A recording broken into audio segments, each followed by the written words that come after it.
We're in Rothenburg, Germany's ultimate walled city.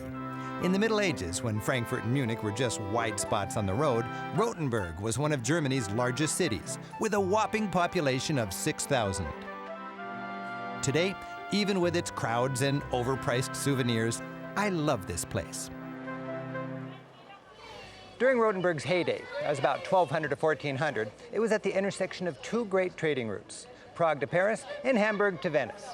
But today, the great trade is tourism.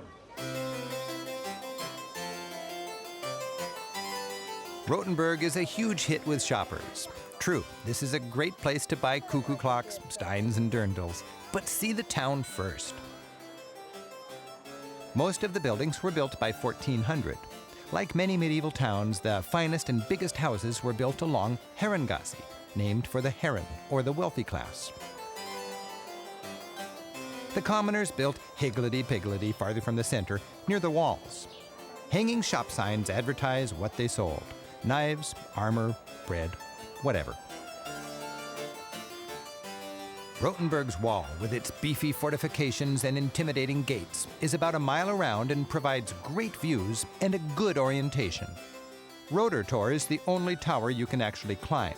It's worth the hike for the commanding city view and the fascinating display on the bombing of Rothenburg in the last weeks of World War II, when much of the city was destroyed. But Rothenburg's most devastating days were 400 years ago, during the 30 Years' War. In the 1600s, the Catholic and Protestant armies were fighting all across Europe. The Catholic army took the Protestant town of Rothenburg. And as was customary, they planned to execute the town leaders and pillage and plunder the place.